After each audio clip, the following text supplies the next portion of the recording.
Good evening, distinguished guests, awardees, friends, ladies and gentlemen. Thank you for that kind introduction.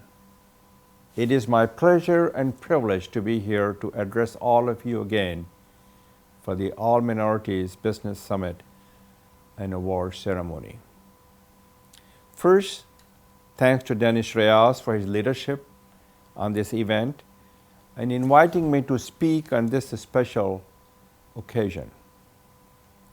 I spoke at the 8th All Minorities Summit in 2019 during very different times.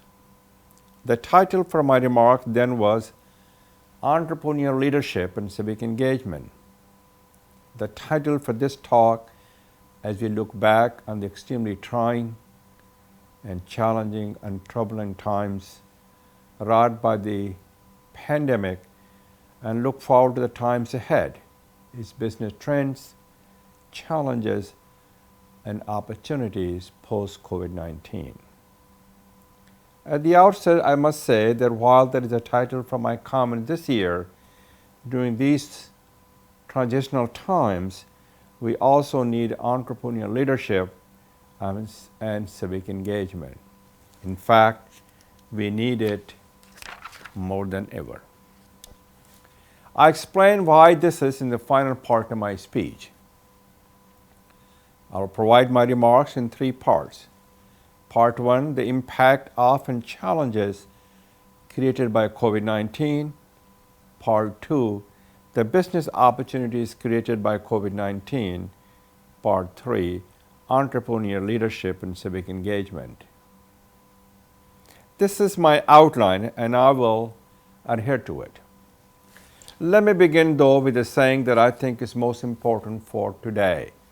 That saying is, when the going gets tough, the tough gets going. As a minority entrepreneurs and business people, I know that you are tough. You were not born with a silver spoon in your mouth. You probably couldn't get a bank loan and had to finance the startup of your own business, but had to do that yourself with the help of friends and family. My guess is that you probably had some sleepless nights, as I did with my business, as you work with your team to ensure that your business would make it through its startup year and be successful in the long run.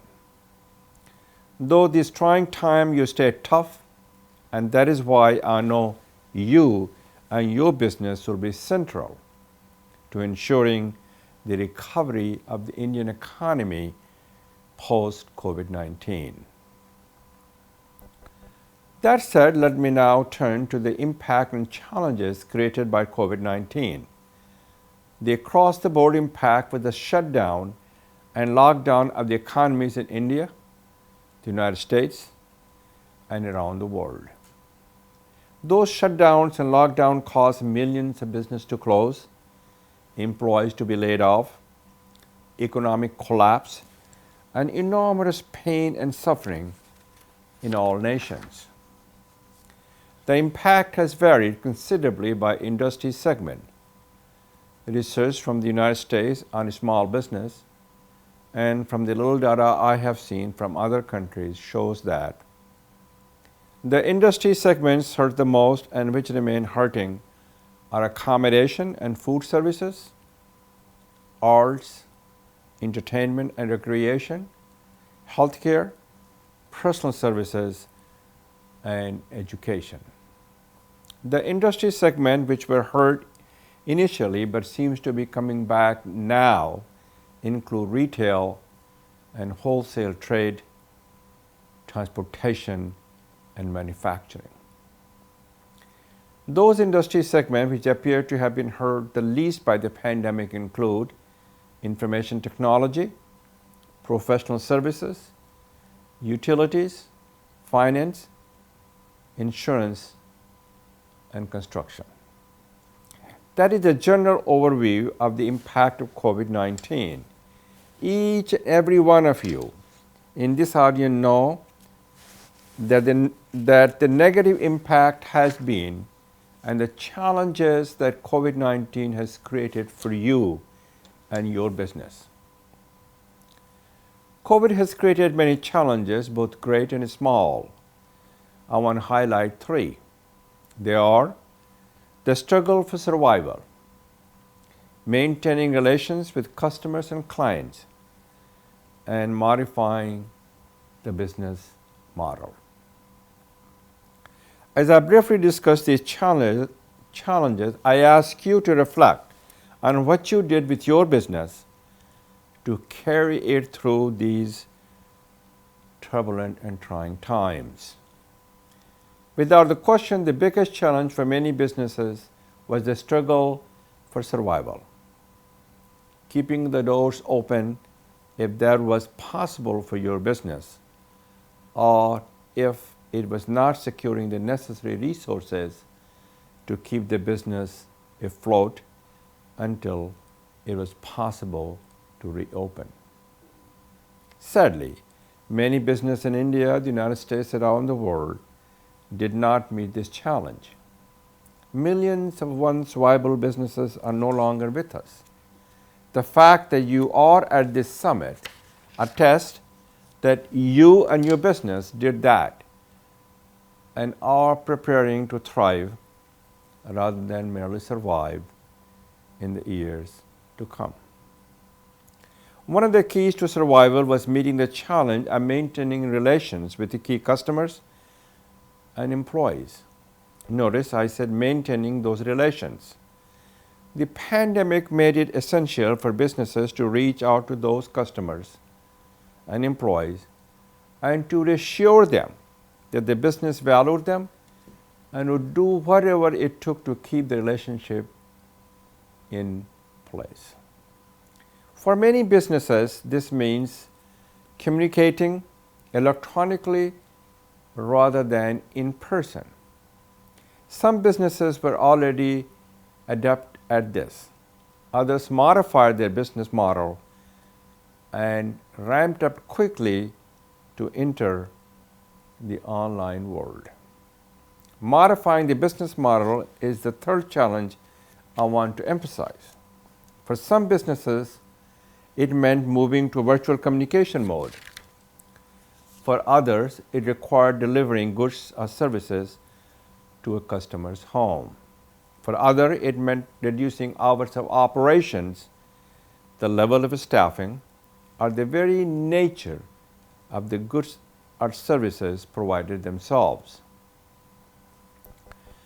It has been said that necessity is the mother of invention. The pandemic required businesses to be inventive by finding and implementing new ways of doing things in short time periods under enormously stressful circumstances. I know that the award winners and all of you in this audience have done this thing.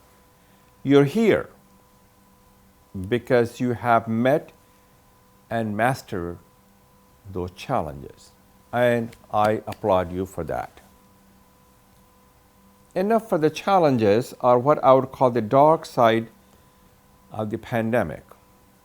Let me flip the light switch and look at the bright side. What are the opportunities that have been created by COVID-19? There are three industry segments that have had the greatest advantage because of the opportunities presented by the pandemic. They are technology, especially big technology, streaming services, and delivery services. As the pandemic forced people to stay home and go online rather than to go out, it rapidly generated the growth and profits of the big 5 technology companies: Apple, Microsoft, Amazon, Facebook, and Google. They now account for approximately 22% of the S&P 500.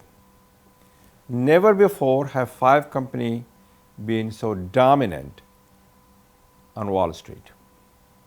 The pandemics also caused movie theaters and entertainment venues to close and drove the growth of people watching online streaming of videos rather than just watching traditional cable TV at home. Big businesses such as NBC Universal and Warner Media launched new services. Performers and others established their own sites to do streaming as well. And of course, there was the explosive growth of Zoom video communication services, which became a primary source of communications contact for millions of people and business around the world. Finally, the pandemic made home delivery a high-growth industry for delivering everything from groceries to meals to medical supply.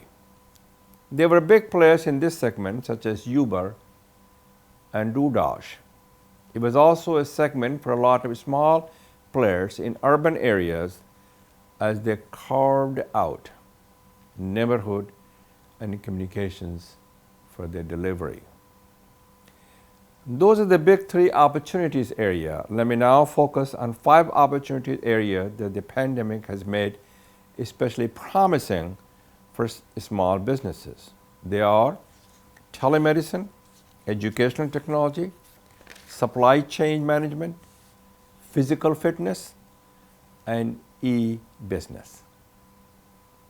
I assume that some, perhaps many of you, may have already modified your business model to incorporate some aspects of the big 3 opportunity area of technology, video communication, or delivery services that I have described. As I review these small business opportunities areas, I would ask you to consider whether they or some spin-off might have a potential for you. There are numerous opportunities in each of these small businesses area. I will highlight some online and technology one. In telemedicine, there is a need for customer service, health support maintenance, and medical assistance solutions. In educational technology, there is a need for online curriculum, learning management software, and virtual classroom apps. In supply chain management, there is also need for needs assessment, supply tracking, and delivery management solution. In physical fitness, there is a need for instructional videos, equipment redesign for use at home, and health improvement progress monitoring tools. In e-commerce, there is a need for new apps and virtual solutions across a wide variety of industries, including finance, insurance, retail, media, and marketing. Those are just the tip of the business opportunities iceberg that have been created by COVID-19. The list goes on and on. For me to be exhaustive on them would be exhausting. Therefore, rather than continue to discuss those generic opportunities, I will shift to part 3 of my talk and to discussing your role and responsibilities in entrepreneurial leadership and civic engagement. Entrepreneurial leadership and civic engagement are always important. Given the current conditions of India's economy and the additional harm that has been created by COVID-19, the importance of leadership and engagement is orders of magnitude greater. As you all are painfully aware, India's economy shrank 7.5% in 3 months that ended in September. This moved India into its most severe recession since at least 1996. The economic decline and COVID-19 have had a devastating effect on West Bengal, just as it has in all the states of India. Professor Mahmood provided excellent insight on that impact in his remarks on West Bengal, so there is no need for me to go into detail on that impact here. What I will do is to outline a singular opportunity which exists for you in each of your businesses. This opportunity exists regardless of your industry segment. It is to do what I call breakaway planning. Breakaway planning has two dimensions.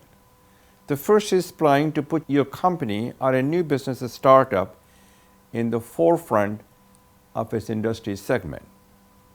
The second is to do this by enabling the local economy to break away from the grip of the COVID-19 pandemic. The COVID-19 crisis presents both an opportunity and threat. I'll note that the Chinese symbol for opportunity and threat is the same. Breakaway planning ensures that COVID-19 is converted to an opportunity.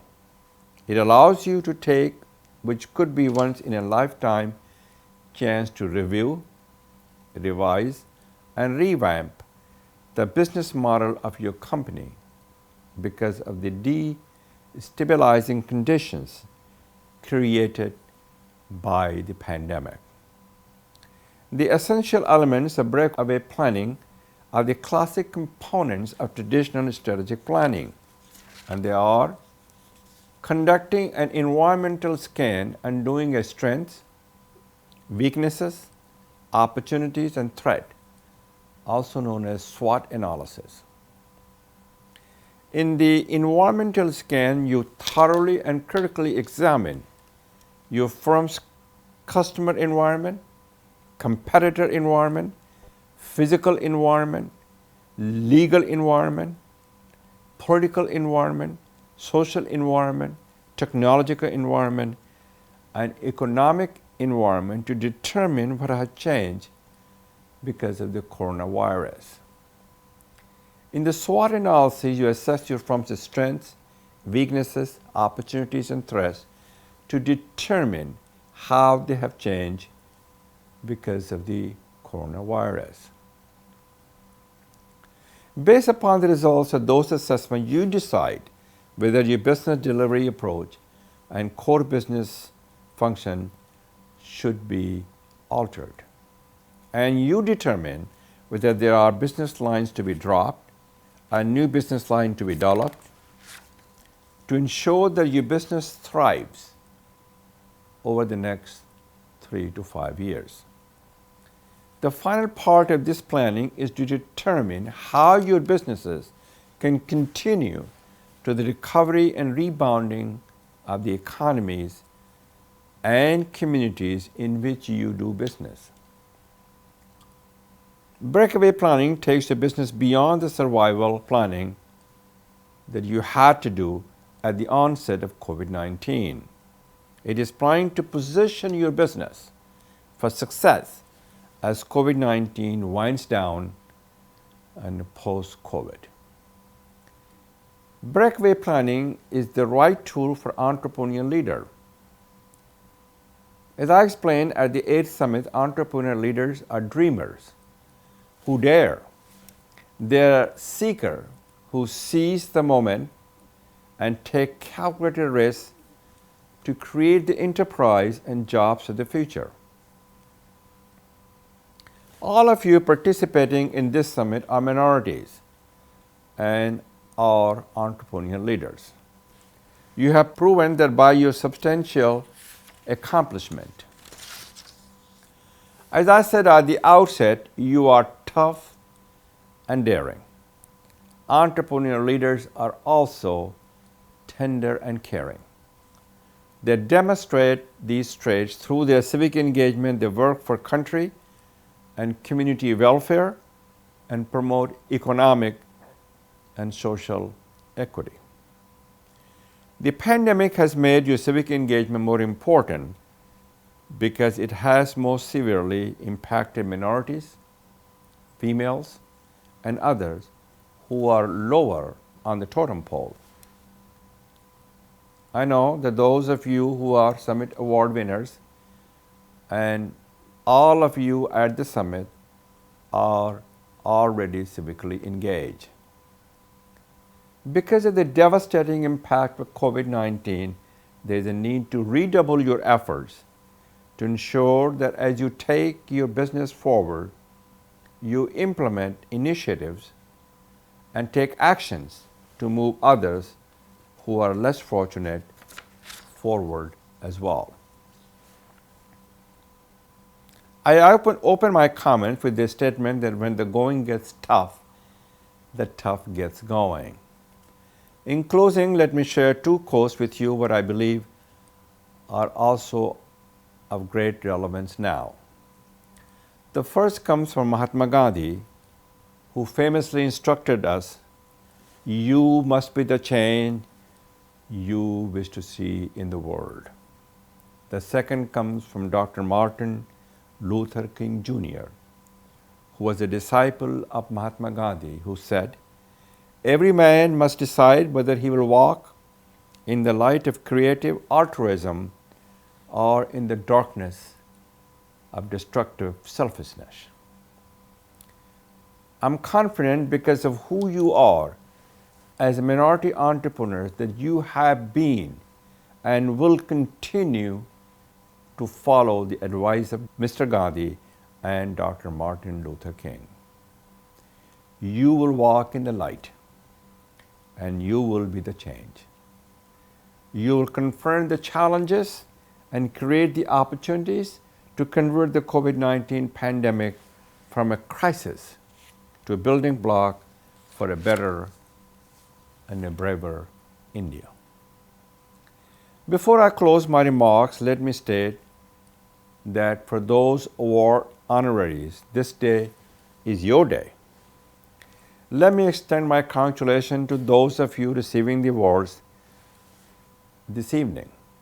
For those of you who are not receiving the awards this evening, this day is your day also.